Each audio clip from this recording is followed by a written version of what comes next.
स्वागत है दोस्तों आपका हिंदी टू स्टोरीज में। आज हम सुनेंगे कहानी एक सोने का सिक्का देने वाले सांप की और लालच की सजा। एक नगर में बद्री नाम का एक ब्राह्मण रहता था। उसके पास थोड़ी बहुत जमीन थी, लेकिन उसमें अच्छी पैदावार नहीं होती थी। बद्री का जीवन मुश्किलों से भरा था, लेकिन उसके दिल में हमेशा उम्मीद की किरण जलती रहती थी। एक दिन वह अपने खेतों में काम करते करते थक गया और एक पुराने पेड़ के नीचे सो गया। जब बद्री की आँख खुली, उसने देखा कि एक विशाल सांप उसके सामने फन फैलाए बैठा है। बद्री को पहले तो डर लगा, लेकिन फिर उसे लगा कि यह कोई साधारण सांप नहीं हो सकता। उसने सोचा कि यह कोई देवता होगा जो उसे आशीर्वाद देने आया है। बद्री ने तुरंत फैसला किया कि वह इस सांप की पूजा करेगा।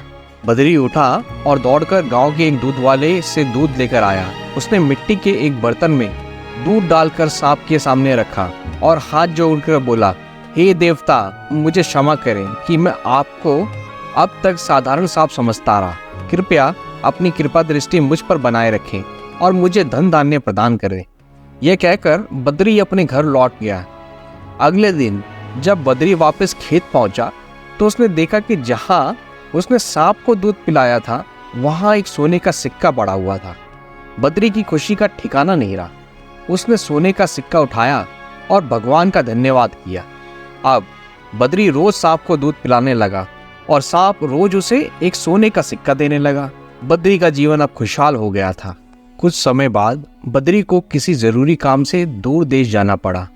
उसने अपने बेटे से कहा, बेटा, जब तक मैं वापस नहीं आता, तुम सांप देवता को दूध पिलाते रहना, वे हमें आशीर्वाद देते हैं। बेटा पिता की आज्ञा मानकर खेत गया और सांप को दूध पिला आया। अगले दिन उसने देखा कि बर्तन में फिर से सोने का सिक्का पड़ा हुआ है। बद्री के बेटे की आंखों में लालच चमकने लगा। बेटे ने सोचा, इस सांप के बिल में जरूर सोने का भंडार है।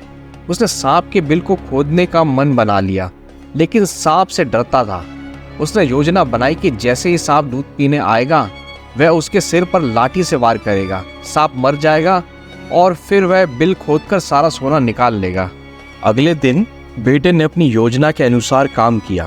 जैसे ही सांप दूध पीने आया, उसने लाठी से सांप के सिर पर जोर से मारा, लेकिन सांप मरा नहीं, बल्कि गुस्से से भर उठा। क्रोध में उसने लड़के के पैर पर डस लिया और विष फैलते ही लड़के की मौत हो गई। जब बद्री वापस आया तो उसने अपने बेटे की मौत की खबर सुनी। वह बेहद दुखी हुआ और समझ गया कि लालच ने उसके बेटे की जान ले ली। तो दोस्तों, हमें इस कहानी से यह सीख मिलती है कि लालच हमेशा बुरा होता है। जो हमारे पास है उसी में संतोष करना चाहिए और मेहनत करते रहना चाहिए। लालच हमेशा विनाश की ओर ले जाता है, जबकि संतोष और मेहनत से हम सच्ची खुशी और सफलता प्राप्त कर सकते हैं। तो दोस्तों, ये थी आज की हमारी कहानी। हम आशा करते हैं कि आपको आज की हमारी कहानी पसंद आई होगी। आप हमें कमेंट सेक्शन में ज़रूर बताएं और हमारे चैनल हिंदी टू स्टोरीज को लाइक करें, सब्सक्राइब करें और शेयर करें। हम फिर मिलेंगे आपसे एक नई कहानी के साथ जल्द ही। तब तक के लिए धन्यवाद।